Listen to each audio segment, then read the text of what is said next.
이번 시간에는 성령의 불이 임재 나타남에 대해서 설명하겠습니다. 성령의 불의 임재란 이렇게 설명할 수가 있습니다. 누구나 예수님을 주인으로 영접하고 믿기만 하면 기본적으로 성령은 내 안에 들어와 있습니다. 성령에 내가 내 안에 거한다는 것이 그런 뜻입니다. 하나님이신 성령께서는 이미 내 안에 있고 내가 그 성령의 빛을 나타내는가 내지 않는가의 차이가 있을 뿐입니다. 그러면 성령의 임재를 어떻게 느끼는가? 그것은 나에게 구원이 확신이 있고 하나님을 사랑하며 마치 여자 청년이 남자친구를 사랑할 때 같은 설렘이 있다면 성령의 임재가 확실하다 볼 수 있습니다. 하지만 그런 설렘이 늘 지속될 수는 없습니다. 그럴 때도 하나님은 우리 안에 쉬고 계십니다. 우리가 부모님을 사랑하지만 그 사랑을 평소에 느끼지 않는다고 어떤 사건이나 사실을 통해 갑자기 부모님의 사랑이 느껴지는 것과 마찬가지입니다. 성령을 강력한 성령체험 몸의 떨림이나 진동이나 내척이나 병고침 등을 통해 느낄 수도 있습니다. 하지만 성령은 차갑거나 서늘할 수도 있고 불처럼 뜨거울 수도 있으며 아무런 느낌이 없을 수도 있습니다. 다만 내가 하나님 안에 거하고 있다는 확신이 서는 그 순간이 성령의 임재를 느끼는 순간입니다. 왜냐하면 하나님이 나를 선택하지 않고 내 안에 거하지 않으면 우리는 그와 같은 확신과 감동을 느낄 수 없기 때문입니다. 성경을 묵상하다가 찬양하다가 기도하다가 가슴에 웅크란 것이 있을 때, 눈시울이 뜨거워질 때, 감사가 넘칠 때, 누군가를 위해 깊이 기도할 때, 그 모든 때에 성령의 임재가 있는 것입니다.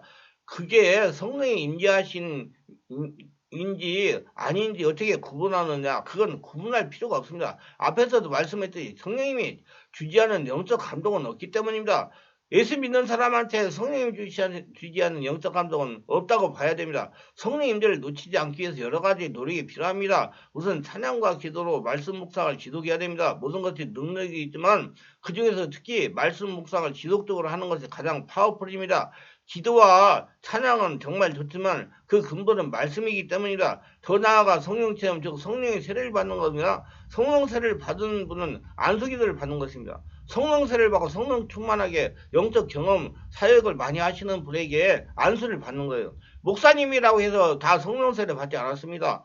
제가 아는 목사님들 중에 절반 이상 성령 세례를 받지 못했다고 할 만큼 성령 세례 받은 분은 적습니다. 성령 세례를 받으면 사도행전 사도로 가서 능력이 나타나기 시작합니다. 특히 하나님의 사랑이 내 안에 충만하게 됩니다. 감사와 감격이 넘쳐나고 세상이 아름다워 보이고 하나님이 모든 것을 할 수 있다는 확신이 생기며 성령이 확실히 자신 안에 살아서 활동하고 계신 것입니다. 그런 것이 없다면 성령의 임재가 없느냐? 그렇지 않습니다. 하나님은 때로 평화로운 마음으로 오시기도 합니다. 어찌되었건 성령의 임재는 자신의 마음에 하나님이 나와 함께 계시다는 마음이 생기면 곧 함께 하신다는 겁니다. 그런데 성령의 임재하심을 머물러서는 신앙이 장성한 분으로 자리하지 못합니다. 이제 성령의 세례를 받고 성령의 불세례를 받으며 성령 충만은 성령 나타남으로 발전해야 됩니다. 성령의 나타남에 대해 설명을 하겠습니다. 우리가 성령의 나타남에 대한 관심을 갖게 되면 우선 눈에 보이고 오감을 통해 느껴지는 감각적인 현상에 의존하게 됩니다.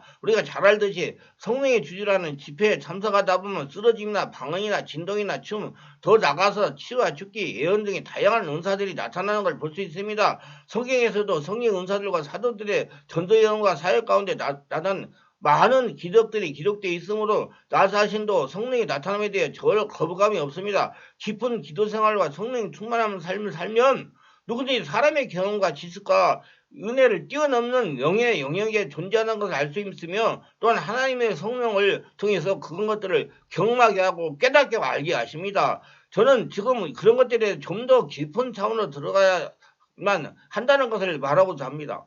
좀 길지 모르겠지만 다음 부분에 유념을 하여 들으시기를 바랍니다. 성령의 지혜 가운데 천천히 묵상하여 들어보시기를 바랍니다. 형제들아, 내가 너희에게 나아가 하나님의 증거를 전할 때 말과 지혜 아름다운 것으로 하지 아니하나니 내가 너희 중에 예수 그리스도와 그가 십자가에 못 박히신 것 외에는 아무것도 알지 아니하기로 작정하였습니다. 내가 너희 가운데 거할 때에 약하고 두려워하고 힘이 떨었노라. 내 말과 전도함이 설득력 있는 지혜를 아니하고 다만 성령의 나타남과 능력으로 하여 너희 믿음이 사람의 지혜 있지 않고 다만 하나님의 능력이 있게 하려 하노라. 그러나 우리가 온전한 자들 중에서는 지혜를 말하노니 이는 세상의 지혜가 아니요 이 세상에 없어질 통치자들의 지혜도 아니요 오직 은밀한 가운데는 하나님의 지혜를 말하는 것으로서 곧 감춰졌던 것인데 하나님이 우리 영광을 위하여 만세전에 미리 정하신 것이라 이 지혜는 이 세대의 통치자들 한 사람도 알지 못하였나니 만일 알았다면 영광의 주를 십자가에 못 박지 아니하였으리라. 기록되어 하나님이 자기를 사랑하는 자들이 예비하신 모든 것을 눈으로 보지 못하고 귀로 듣지 못하고 사람의 마음으로 생각하지 못하였다는 같으니라. 오직 하나님의 성령으로 이걸 우리에게 보이셨으니 성령은 모든 것고 하나님의 깊은 가지를 통달하시느니라. 사람의 일을 사람 속에는 영에는 누가 알리오 이같이 하나님의 일도 하나님의 영에는 아무도 알지 못하니라. 우리가 세상의 영을 받지 않았고 오직 하나님으로부터 온 영을 받았으니 곧 우리로 하여금 하나님께서 우리에게 은혜를 주신 것들을 알게 하려 함이라. 우리가 이것을 말하거니와 사람의 지혜가 가르침을 아니하고 오직 성령께서 가르친 것을 하니 영적인 일은 영적 것을 분별하느니라. 육에 속한 사람은 하나님의 성령 일들을 받지 않으니 이는 그것들에 그에게는 어리석게 보이며 또는 그것들을 알 수도 없나니 그런 일은 영적으로 분별되기 때문이라. 고린도전서 2장 1절 14절 말씀입니다. 우선 앞부분 1절부터 5절 안의 내용은 성령의 나타남과 능력으로서 무엇을 증거했는가가 중심 내용입니다. 바울은 그 증거의 내용이 예수 그리스도와 그가 십자가에 못 박히심이라고 말하고 있으며 또한 믿음의 출발이 사람의 지혜가 아닌 하나님의 능력 즉 성령에 되어야 한다는 것을 말하고 있습니다. 6절부터 10절의 내용은 은밀하게 감춰진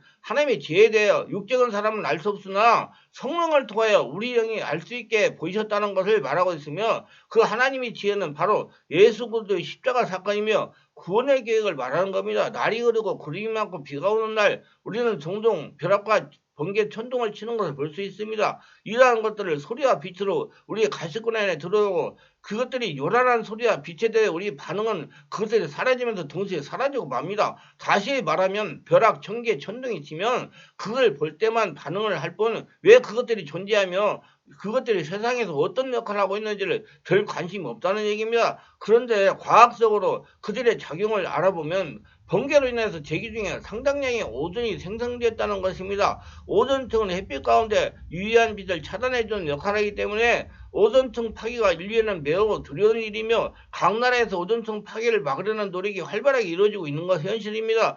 번개가 칠 때마다 많은 양의 오존이 생겨서 오존층을 생성하고 있다니 실로 놀라운 하나님의 작품이 아닐 수가 없습니다. 저는 번개를 통해서 성령의 나타남을 조명하고 싶습니다. 성령이 나타나면 번개처럼 우리에게는 매우 가시적인 것들만 강조되는 것이 현실입니다. 그러나 하나님이 왜 성령을 우리에게 보내셨는지 우리는 그것을 좀 더 진지하게 알고 생각해 보아야 됩니다. 성령은 단지 은사와 능력으로 신앙인들의 신앙생활을 유익하기라 우리에게 오셨는가? 성령 은사를 받은 사역자리의 사역을 원활하게 해서 오셨는가? 하나님의 능력과 파워를 드러내려고 오셨는가? 절대로 그렇지 않습니다. 이건 잘못 생각한 겁니다. 오해입니다. 위에 본문을 살펴보면 성령은 그 나타남의 목적이 있는 것입니다.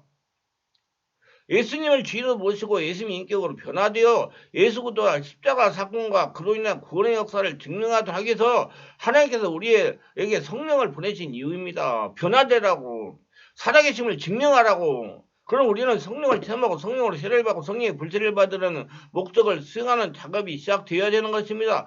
은사를 받으려고 능력을 받으려고 성령을 받는 것이 아니라 예수 그리스도를 달고 정확하게 믿어야 위해서 성령의 지배를 받아야 되며 성령을 나타내야 되며 구원의 비밀을 깨닫고 구원에 합당한 성도로서 삶을 위해서 성령의 나타남을 받아야 되는 것입니다.